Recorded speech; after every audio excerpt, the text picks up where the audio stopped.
যে মির্জা ফখরুল যে কথাটা বললেন যে আওয়ামী লীগের ব্যান তারা তুলে নেবে না, তখন আমার কাছে মনে হচ্ছিল, কানে প্রতিধ্বনি হচ্ছিল, ঠাকুর ঘরে কে রে আমি কলা খাই না, উনি এটা বলবেন কেন? আবার আপনার একটা প্রশ্ন ছিল এই আলোচনার প্রারম্ভেই যে এটা কি মির্জা ফখরুলের কথা না বিএনপির কথা, যেটা শায়লা আহমেদ লোপা আমার সহ আলোচক বিশ্লেষণ করলেন।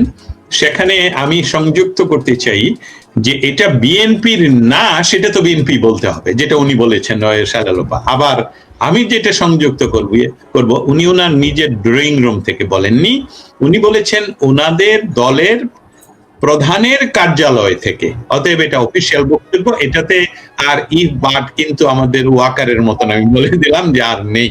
এটা বিএনপির বক্তব্য, এটা বিএনপির অফিস থেকে, অফিসিয়াল অফিস থেকে এসেছে। যেহেতু বিষয়টা হলো যে নির্বাচন বিমুখ রাজনৈতিক দল যে তারা, এটা তারা প্রমাণ করতো, আর প্রয়োজন অন্য কিছু টেস্ট করতে হয় না, কারণ যে জায়গাগুলোতে তারা প্রশাসক নিয়োগ দিচ্ছে তাদের নিজস্ব সেই জায়গার ক্যান্ডিডেটকে দিচ্ছে। অতএব তারা এটা পরবর্তীতে জাস্ট একটা নির্বাচনের নামে বা একটা কিছু করে বলবে ওনারা নির্বাচিত, সেই ফাঁকে হয়তোবা 1 বছর 2 বছর 3 বছর 4 বছর ওরা এইভাবেই প্রশাসক থাকবে, যেটা আমরা ওনাদের আগেকার শাসনামলে দেখে এসেছি প্রায় সমস্ত জায়গায়। বহুজনকে আমি জানি যারা মেয়র ছিলেন, যখন বলি কোন সম্মান নির্বাচন করে না, আমি তো নিয়োগপ্রাপ্ত ছিলাম, এরকম অনেককেই আমরা জানি।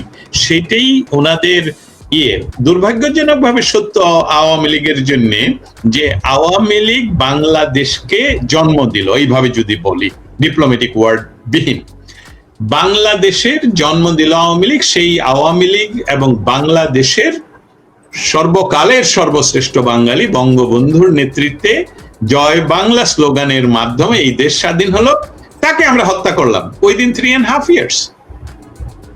আচ্ছা, এটাকে বলা হয় এই জাতি হিসাবে আমরা বাংলা ভাষায় কৃতজ্ঞ, অকৃতজ্ঞ, কৃতঘ্ন শব্দটা রয়েছে, মানে উপকারীর অপকার করি আমরা, বঙ্গবন্ধুকে মেরে ফেললাম।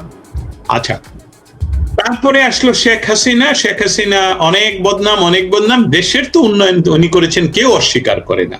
আমি শেখ হাসিনা সরকারের আমলের কোনো আমলেই আমি বাংলাদেশে যাইনি, কিন্তু বাংলাদেশ থেকে এখনো পর্যন্ত যারা শাসন করে তারাই, তাদের প্রতিদিনের কথাই বোঝা যায় যে শেখ হাসিনা সরকার এমন কোন সূচক নেই যেই সূচকে উনি উন্নয়ন করেননি।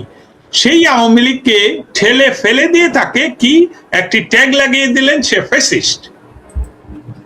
18 মাসের ফেসিজমের সাথে যদি 18 বছরের ফেসিজম তুলনা আপনারা না করেন, না দেখান, চার্ট গুলো না দেখান, তাহলে কে বড় ফেসিস্ট সেটা? এটাই হলো আওয়ামী লীগের দুর্ভাগ্য, যে আওয়ামী লীগ বাংলাদেশের জন্য কাজ করে তারা পিছু হটে যায়, তাদেরকে গালি খেতে হয়, তাদেরকে এমনকি তাদের জীবন রক্ষা করতে তারা যেটাকে আত্মগোপনে যেতে হয়।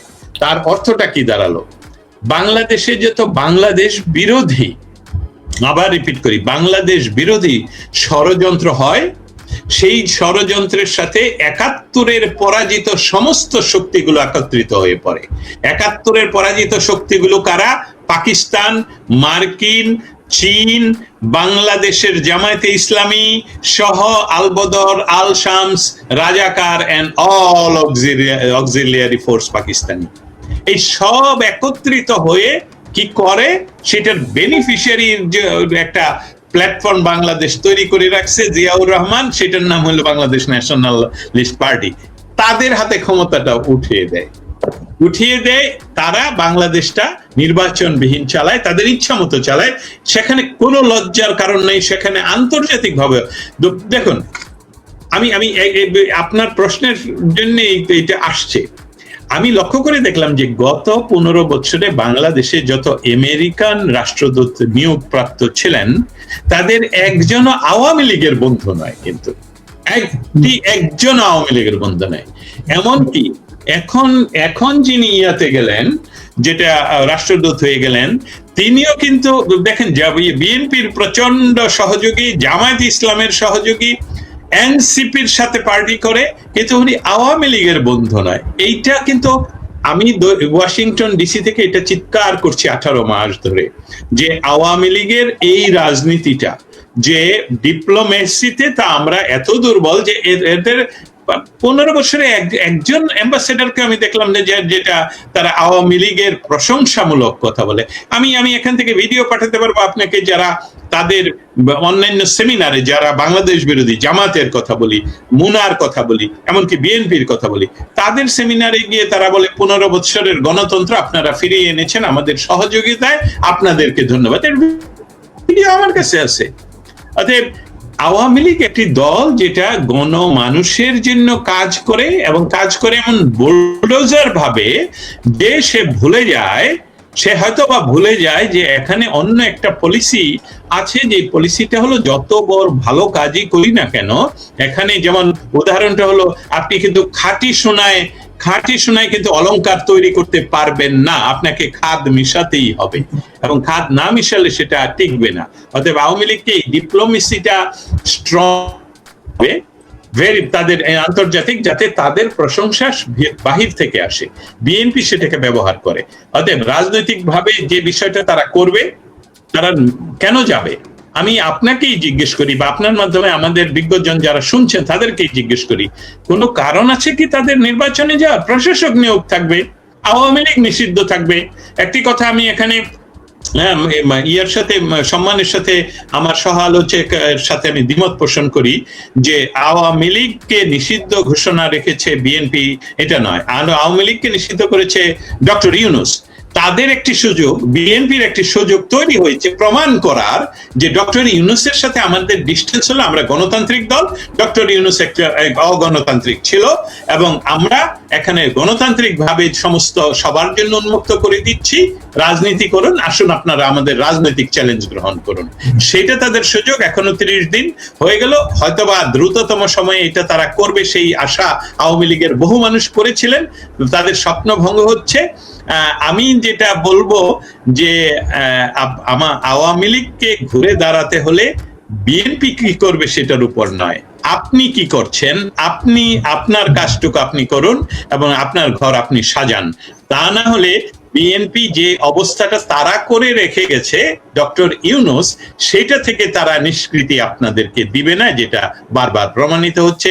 এমনকি আজকে মির্জা ফখরুল যে কথা বলছে যে আমি কলা খাই না, এটাই আসলে সত্য কথা, এবং এটা বিএনপির কথা আবারও বলছি, প্রকাশ করেছেন। প্রথমত, আওয়ামী লীগকে যদি এই মুহূর্তে রাস্তায় নামতে দেওয়া হয়, তাহলে বাংলাদেশের মানুষ যে 16 বছর আয়, তাদের ডেইলি আয়ের কথা বলছি আমি, মানে যারা কোটি কোটি টাকার ব্যবসা, হাজার কোটি টাকার ব্যবসা, সে তাদের কথা বলছি না। আমি একজন দিনমজুর, একজন রিক্সাওয়ালার কথা বলছি, যারা প্রতিদিন আয় করতেন, তাদের যে আয় সেটা প্রায় 80% উপর কমে গেছে বর্তমান সরকারের সময়। অতএব তাদের কাছে এখন আওয়ামী লীগ সরকারের সময়টা হলো সবচেয়ে সহজ ছিল, সরকারি সুবিধা ছিল, মেয়ের বিয়ের খরচ সরকারের কাছ থেকে পাওয়া যেত। আমি সূচক সব নাম্বারগুলো বলছি না, আমি শুধু সময়ের সেভ করার জন্য বলছি যে তারা নিজেরা কিন্তু প্রচন্ড তুলনা করতে পারে, গবেষকদের মতন তুলনা করতে পারে, যে আওয়ামী লীগে আমাদেরকে 15 বছর কেমন রাখলো। এই ইউনূসের একটি বিষয় আবার এখানে বলতে চাই, আমি মূল জায়গায় কথাটা শেষ করে উত্তর দিব, তারা নির্বাচন আওয়ামী লীগ ছাড়া চায় কিনা। কিন্তু দেখুন, আমাদের বাংলাদেশের প্রায় শেখ হাসিনা ছাড়া, আমি বলবো দস্তগীর জাহাঙ্গীর পর্যন্ত সংশয় ছিল কে এই ডক্টর ইউনূস, কেন শেখ হাসিনা ওনারকে এরকম ভাবে করে সমালোচনা করে। অনেকে শেখ হাসিনাকে হয়তোবা প্রয়োজনে যারা ছিল বলছে, আপা এটা বাদ দিন। আমি কি উত্তর উনি দিতেন আমি জানি না, কিন্তু বাংলাদেশের আপামর বৃহৎ একটা জনগোষ্ঠী, শিক্ষিত জনগোষ্ঠী, বিজ্ঞানী, কবি, সাহিত্যিক, অর্থনীতিবিদ, বামরা পর্যন্ত, আমি বলছি সেলিম ভাই সহ, বাংলাদেশ কমিউনিস্ট পার্টি সহ সবার মনে একটা ধারণা ছিল, আরে বেটা ডক্টর ইউনূসকে যদি কোনো ক্রমে আল্লাহ তাআলা আমাদের দেশের ক্ষমতায় বসাতেন, তাহলে এই বেটার যে নেটওয়ার্কিং উনি বিশ্বব্যাপী আছে, এটা করে বাংলাদেশ তো আমেরিকার সমাজ সুইজারল্যান্ড হয়ে যাবে। এই যে একটা এই যে একটা মানে তাদের মনের ভেতরে ছিল, আমি আমি ধন্যবাদ জানাই আল্লাহকে যে আল্লাহ তুমি এই ব্যবস্থা করে দিচ্ছ, যদিও বেটা মেটিকুলাস ডিজাইন করে আল্লাহকে মানে না সে, তারপরে টুপি মাথায় দিয়ে সে উনি আসছেন এবং উনি মরিয়া প্রমাণ করেছেন যে উনি আসলে মৃতই ছিলেন, জীবিত ছিলেন না। এই ব্যক্তি দ্বারা দেশ পরিচালিত হতে পারে না। সে তার নিজস্ব সুদ ব্যবসা ছাড়া সে বুঝে না, সে তার চুরি ব্যবসা ছাড়া সে বুঝে না। সেই ছোটকালে শিশুদের ম্যাগাজিন চুরি করার ইতিহাস উনি ওনার বা নিজের বই লিখে গেছেন। অতএব এই ক্রিমিনাল মাইন্ড লোকটাকে ক্ষমতায় আল্লাহ নিয়ে এসেছেন মানুষকে দেখানোর জন্য, হে বাঙালিরা তুমি তোমার সর্বকালের সর্বশ্রেষ্ঠ বাঙালিকে অপমান করে যে ব্যক্তিটাকে পূজা করছো, সে আসলে বলছে যে তোমার বাড়ির পাশেও যে আছে তুমি তাকে কি করতে পারছো।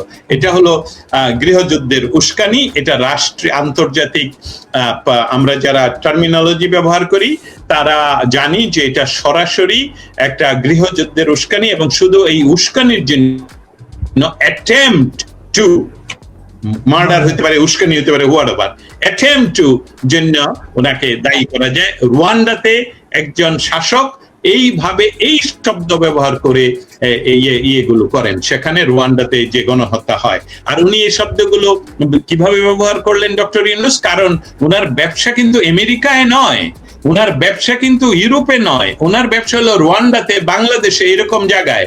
আর আমেরিকা ইউরোপে উনি কি, এখানে উনি ভিক্ষা করেন। ওনার নেটওয়ার্কটা হলো যে ভাই আমি গরিব উদ্ধার করতেছি, তোমরা আমার টাকা দাও। 1 টাকা দিলে উনি 200% সুদে সেই ব্যবসাটা সেখানে করেন। সেই ডক্টর ইউনূস যখন ভারতের একটা বিষয় ঘটলো, আমি যেহেতু ডিপ্লোমেসি নিয়ে কাজ করি এই জন্য শব্দগুলো চলে আসে, ইনফরমেশন গুলো চলে আসে। ভারতের একটা বিষয় হলো যে এই মনস্টার বলেন মবস্টার ইউনূস যেইভাবে জঙ্গিবাদের প্রশ্রয় দিচ্ছে বাংলাদেশে, সেই জঙ্গি এবং ডক্টর ইউনূসকে যেহেতু পশ্চিমা, স্পেশালি আমার দেশ আমেরিকা, তারকে সমস্ত কিছু তার ইচ্ছা চাওয়ার আগে এনে বলছে স্যার কি নিবেন, স্যার এইটা নেন, স্যার ওইটা নেন, আমাকে থাকতে দেন। সেখানেই এই জঙ্গিবাদ যদি বাংলাদেশে কন্ট্রোল করতে হয় তাহলে মন্দের ভালো হিসাবেও নির্বাচিত সরকার আসতে হবে।